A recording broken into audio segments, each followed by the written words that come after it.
Le cancer du côlon touche particulièrement les hommes, mais reste souvent tabou. En parler, c'est briser le silence, comprendre les risques et agir tôt. Votre santé mérite attention et prévention. Osez la discussion, informez-vous et prenez le contrôle. Ensemble, faisons de la prévention une priorité. Le cancer du côlon commence souvent par de petits polypes dans le gros intestin. Heureusement, il évolue lentement, ce qui permet de les détecter et de les retirer avant qu'ils ne deviennent dangereux. Des tests de dépistage simples peuvent faire toute la différence. Comprendre et agir, c'est se donner une chance de prévention. Le risque de cancer du côlon augmente avec l'âge et les antécédents familiaux, mais de nombreux facteurs dépendent de votre mode de vie. Adopter une alimentation saine, rester actif et éviter le tabac ou l'alcool réduit ce risque. Le dépistage régulier, dès 45 ans, permet de détecter et prévenir la maladie. Prenez soin de votre santé, agissez tôt.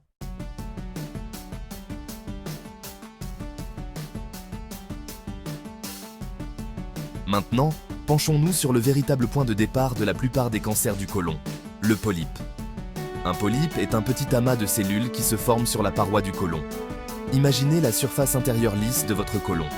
Un polype est comme une petite bosse ou un champignon qui pousse sur cette surface. Beaucoup de gens développent des polypes, surtout en vieillissant, et la grande majorité d'entre eux sont totalement inoffensifs. Ce sont simplement de petites excroissances de tissu. Cependant, certains types de polypes ont le potentiel de devenir cancéreux avec le temps. Ce sont ceux qui doivent nous inquiéter. Trouver et enlever ces polypes spécifiques est la pierre angulaire de la prévention du cancer du côlon. Il existe différents types de polypes, mais le type le plus important à connaître est le polype adénomateux ou adénome. Ceux-ci sont considérés comme précancéreux. Cela ne signifie pas que chaque adénome se transformera en cancer, mais cela signifie qu'ils ont le potentiel de le faire s'ils ne sont pas traités. C'est un peu comme trouver un fil défectueux dans votre maison. Cela pourrait ne pas provoquer d'incendie aujourd'hui, mais le risque est là, donc un électricien l'enlèverait et le remplacerait par sécurité. Les médecins traitent les polypes adénomateux de la même manière. Lorsqu'ils sont trouvés lors d'un test de dépistage, ils sont retirés pour éliminer le risque qu'ils représentent à l'avenir. Ce simple acte de retrait est une forme puissante de prévention. La taille et le type du polype sont importants.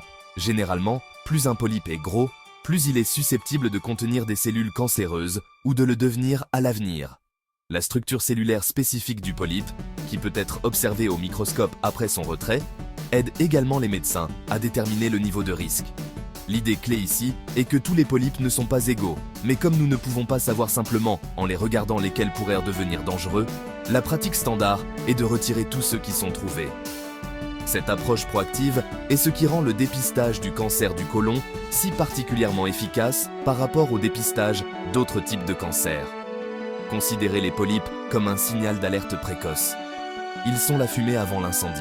La plupart des polypes ne causent aucun symptôme. Vous n'auriez aucune idée de leur présence. Vous pourriez avoir plusieurs polypes qui poussent dans votre côlon pendant des années et vous sentir parfaitement en bonne santé.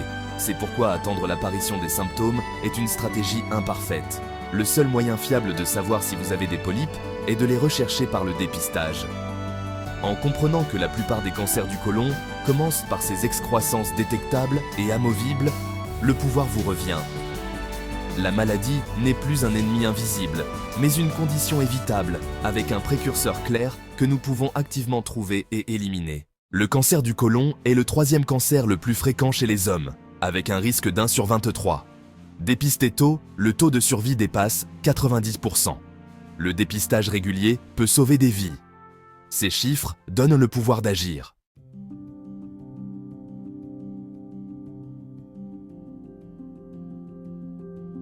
L'une des caractéristiques les plus importantes du cancer du côlon est son développement généralement lent. C'est une information cruciale qui devrait vous apporter un sentiment de réconfort et de contrôle. Comme nous l'avons dit, la plupart des cancers du côlon commencent par des polypes bénins. Le processus par lequel un petit polype se développe et se transforme en un cancer invasif ne se produit pas en quelques semaines ou quelques mois. En moyenne, ce parcours, connu sous le nom de séquence adénome-carcinome, peut prendre entre 10 et 15 ans. Ce délai prolongé est un cadeau remarquable. Il nous offre une très large fenêtre d'opportunité pour intervenir et arrêter la maladie dans son élan, bien avant qu'elle ne devienne un problème potentiellement mortel.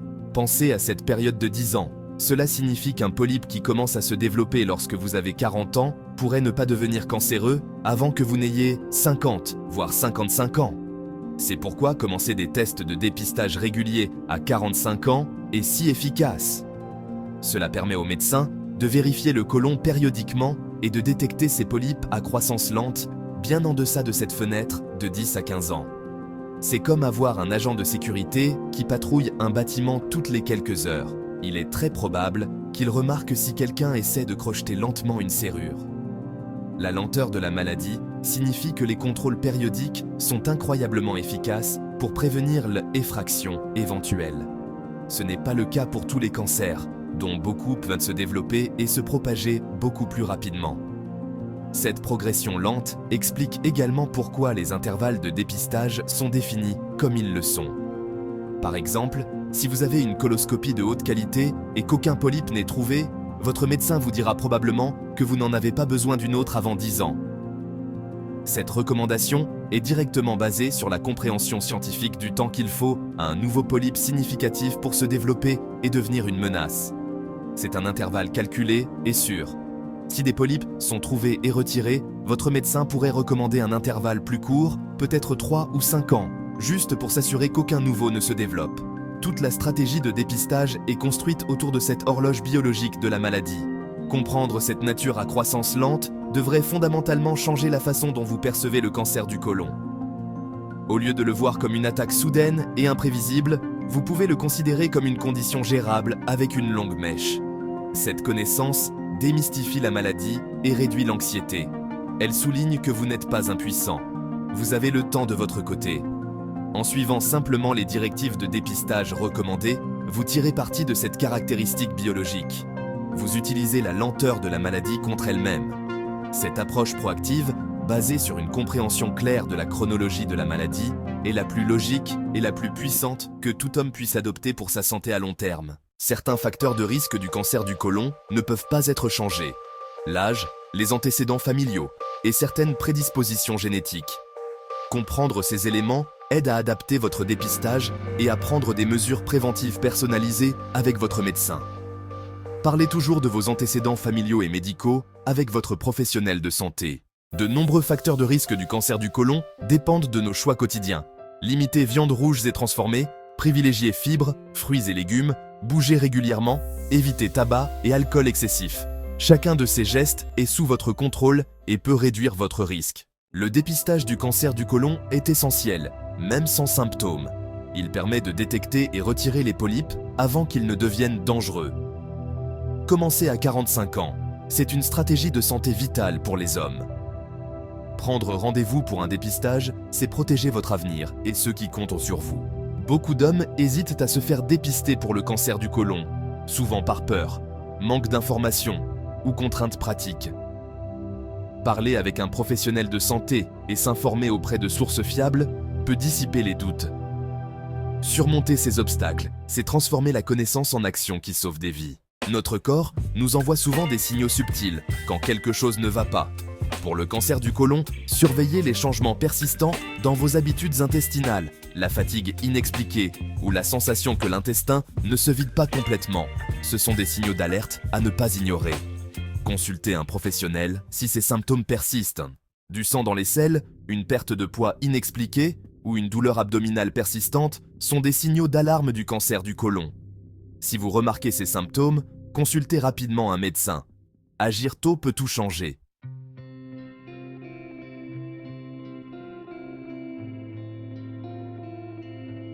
Vous avez donc remarqué un ou plusieurs de ces signes.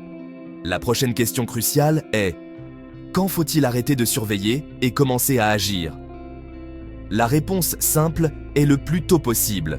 Une bonne règle générale est que tout symptôme nouveau ou préoccupant qui persiste pendant plus de 2 semaines doit être discuté avec un médecin.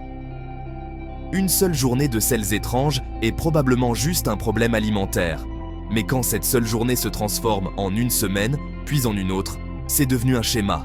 C'est cette persistance qui sépare un problème mineur et passager d'un problème sous-jacent potentiel qui doit être correctement évalué. Le but n'est pas de courir chez le médecin pour chaque petite douleur, mais de prendre les changements persistants au sérieux. Pour les hommes, cela peut être une étape particulièrement difficile. Il y a souvent une tendance à minimiser les symptômes, à penser que ce n'est probablement rien ou que cela va disparaître tout seul. Cet état d'esprit de stoïcisme ou d'autonomie, bien qu'admirable dans certains contextes, peut être dangereux en matière de santé.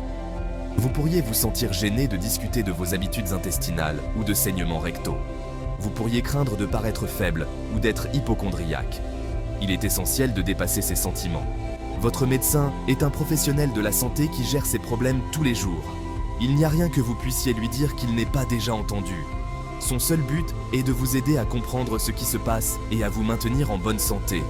Lorsque vous consultez votre médecin, soyez prêt à être précis. Ne dites pas simplement que vous ne vous sentez pas bien. Suivez vos symptômes. Quand ont-ils commencé? À quelle fréquence surviennent-ils?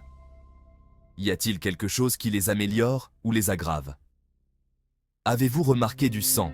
Et si oui, à quoi ressemblait-il? Plus vous pouvez fournir d'informations précises, mieux votre médecin pourra évaluer la situation et décider des prochaines étapes. Cela pourrait impliquer un examen physique, des analyses de sang pour vérifier l'anémie ou une référence pour une coloscopie afin d'examiner directement votre côlon. Être un partenaire clair et honnête dans votre propre prise en charge est vital pour un diagnostic précis et rapide. N'oubliez pas que consulter un médecin pour ces symptômes ne signifie pas automatiquement que vous avez un cancer. En fait, la plupart du temps, ces signes sont causés par des affections beaucoup moins graves. Les hémorroïdes, par exemple, sont une cause très fréquente de saignements rectaux. Le syndrome du côlon irritable, ou SCI, peut provoquer des changements dans les habitudes intestinales et des crampes. Un ulcère pourrait être la raison de selles foncées. La seule façon de savoir avec certitude ce qui cause vos symptômes est d'obtenir un diagnostic médical approprié. Se faire examiner apporte une tranquillité d'esprit si la cause est bénigne, et si c'est quelque chose de grave comme un cancer, cela garantit que vous pouvez commencer le traitement au stade le plus précoce et le plus facile à traiter.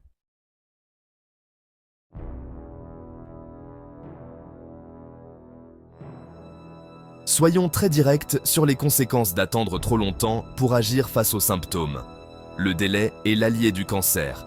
Chaque semaine ou chaque mois qui passe est une opportunité pour une tumeur potentielle de grossir, d'envahir plus profondément la paroi du côlon et potentiellement de se propager à d'autres parties du corps. Comme nous le savons, un cancer du côlon détecté à un stade précoce est localisé à un taux de survie de plus de 90%. Il est hautement curable, mais quand vous attendez, vous jouez essentiellement avec ses chances.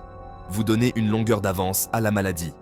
Le temps entre le moment où vous remarquez un symptôme et celui où vous le faites vérifier est une fenêtre critique, et fermer cette fenêtre rapidement est l'une des choses les plus importantes que vous puissiez faire. L'approche attentiste est enracinée dans l'espoir que le problème disparaîtra simplement. Mais avec une maladie progressive comme le cancer, c'est un vœu pieux. Une petite tumeur au stade précoce pourrait être facilement retirée lors d'une coloscopie. Une tumeur plus grande pourrait nécessiter une chirurgie majeure pour retirer une section du côlon. Si le cancer s'est propagé aux ganglions lymphatiques voisins, vous aurez probablement besoin d'une chimiothérapie après la chirurgie pour tuer les cellules cancéreuses restantes. Et s'il s'est propagé à des organes éloignés comme le foie ou les poumons, le traitement devient beaucoup plus complexe et les chances de guérison diminuent considérablement.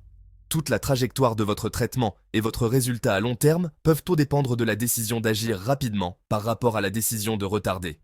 Pensez-y en termes pratiques. Que vous coûte le délai? Il peut vous coûter des options de traitement, plus simples et moins invasives. Il peut vous coûter un temps de récupération plus rapide. Il peut vous coûter plus de temps, loin du travail, de votre famille et de la vie que vous aimez. Et dans le pire des cas, il peut vous coûter la vie. Lorsque vous mettez en balance l'inconfort temporaire ou l'embarras d'une visite chez le médecin avec ses coûts potentiels, le choix devient très clair. Quelques instants de gêne sont un prix infiniment petit à payer pour avoir la chance de détecter une maladie grave tôt. La procrastination n'est pas un acte neutre, c'est un choix actif qui peut avoir des conséquences graves et irréversibles pour votre santé. Par conséquent, le message le plus important concernant les symptômes est le suivant. Écoutez votre corps, connaissez les signaux d'alarme et bannissez l'idée de retarder. Votre futur vous remerciera. Agir rapidement et de manière décisive est un signe de force et de responsabilité. Cela montre que vous accordez de la valeur à votre santé et aux personnes qui se soucient de vous. Les symptômes ne sont pas un signe d'échec. Ils sont un appel à l'action. Répondre à cet appel sans hésitation est la chose la plus intelligente et la plus courageuse qu'un homme puisse faire face à ces signes avant-coureurs. Ne jouez pas avec votre santé. Prenez le contrôle de la situation et prenez ce rendez-vous. C'est une décision que vous ne regretterez jamais.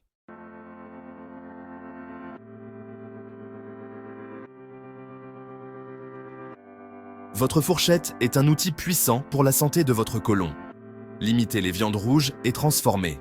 Elles augmentent le risque de cancer du côlon. Essayez des jours sans viande ou remplacez-les par du poisson ou du poulet. Misez sur les fibres. Les céréales complètes, les légumineuses, les fruits et les légumes maintiennent votre côlon propre et sain.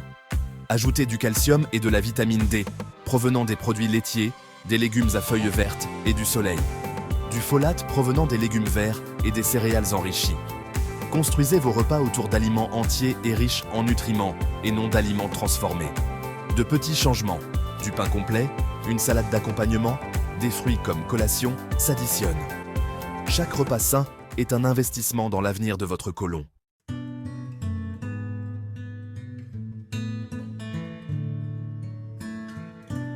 Les choix de mode de vie comptent. Arrêtez de fumer et limitez l'alcool pour réduire votre risque de cancer du côlon. Fumer et boire beaucoup endommagent l'ADN et augmentent le risque de cancer. Même de petites réductions aident. Priorisez un bon sommeil et gérez le stress. Les deux soutiennent votre système immunitaire et votre santé globale. Les choix sains s'additionnent. Échangez les cigarettes contre de l'air frais. Choisissez l'eau plutôt qu'une autre boisson. Faites une promenade pour déstresser. Le progrès, pas la perfection, est l'objectif.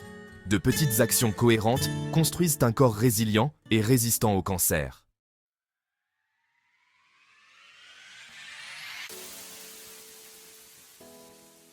La prévention la plus efficace du cancer du côlon est le dépistage régulier. Le dépistage permet de détecter et d'enlever les polypes avant qu'ils ne deviennent cancéreux. Commencez à 45 ans, même si vous vous sentez en pleine forme. Les options comprennent les tests de selles à domicile et la coloscopie. Parlez-en à votre médecin pour savoir ce qui vous convient le mieux. Ne laissez pas la peur vous arrêter.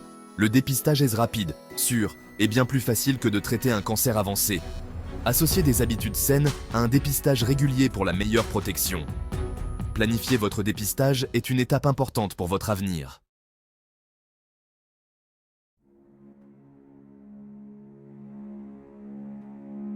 Un diagnostic de cancer du côlon est difficile, mais c'est le début d'un plan de traitement clair. Votre équipe soignante adaptera le traitement en fonction du stade du cancer et de votre état de santé. Les cancers à un stade précoce peuvent être retirés lors d'une coloscopie. Les stades avancés nécessitent des soins plus complexes. Posez des questions et impliquez-vous. Vos préférences comptent. La plupart des hommes diagnostiqués tôt ont un pronostic positif grâce aux traitements modernes. Vous n'êtes pas seul, concentrez-vous sur chaque étape, faites confiance à votre équipe et appuyez-vous sur votre système de soutien.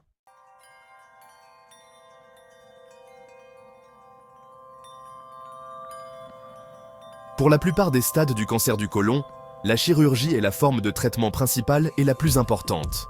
L'objectif de la chirurgie, appelée colectomie, est de retirer la section du côlon contenant la tumeur, ainsi qu'une petite marge de tissu sain de chaque côté et les ganglions lymphatiques voisins.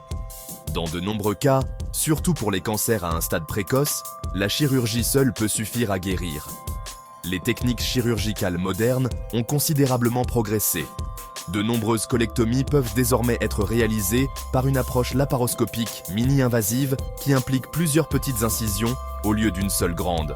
Cela entraîne souvent moins de douleur, un séjour à l'hôpital plus court et un rétablissement plus rapide, vous permettant de reprendre votre vie plus tôt. Après la chirurgie, surtout si le cancer s'est avéré s'être propagé au ganglion lymphatique, ce que nous appelons le stade 3, votre médecin vous recommandera probablement une chimiothérapie adjuvante. Le mot adjuvant signifie simplement « en plus ».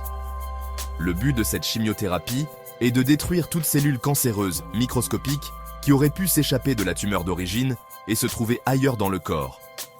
Tandis que la chirurgie retire le cancer que nous pouvons voir, la chimiothérapie fournit une couche supplémentaire de protection contre sa récidive. Les médicaments de chimiothérapie sont généralement administrés par voie intraveineuse par cycle, avec des périodes de traitement suivies de périodes de repos, pour permettre à votre corps de récupérer. Bien qu'elles puissent avoir des effets secondaires, votre équipe médicale dispose de nombreux moyens pour les gérer efficacement. La radiothérapie est un autre outil important dans l'arsenal thérapeutique, bien qu'elle soit plus couramment utilisée pour le cancer du rectum que pour le cancer du côlon. La radiothérapie utilise des faisceaux de haute énergie, similaires aux rayons X, pour cibler et détruire les cellules cancéreuses.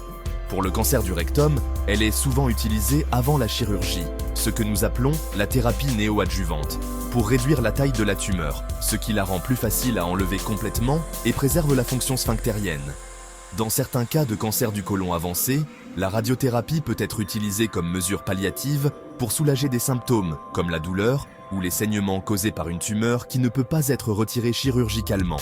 Le traitement lui-même est indolore, très similaire à une radiographie, et est précisément ciblé pour minimiser les dommages aux tissus sains environnants. Ces trois piliers du traitement, la chirurgie, la chimiothérapie et la radiothérapie, constituent le fondement des soins du cancer du côlon. Ils sont souvent utilisés en combinaison, la séquence et l'intensité spécifique étant déterminées par le stade de votre cancer et votre profil de santé individuel. Votre oncologue vous expliquera la logique de chaque étape recommandée, en détaillant les bénéfices potentiels et les effets secondaires. C'est un processus rigoureux, mais il est éprouvé et efficace. Chaque modalité de traitement joue un rôle spécifique dans la stratégie globale visant à éliminer le cancer, à réduire le risque de récidive et à vous offrir la meilleure chance possible de mener une vie longue et saine après votre diagnostic. La thérapie ciblée et l'immunothérapie ont révolutionné le traitement du cancer du côlon avancé. Ces médicaments intelligents attaquent les cellules cancéreuses de façon précise ou stimulent le système immunitaire pour mieux les combattre. Aujourd'hui, ces avancées offrent de l'espoir et de nouvelles options pour de nombreux patients. Le message le plus important, la détection précoce sauve des vies. Grâce au dépistage, le cancer du côlon peut être arrêté avant de commencer.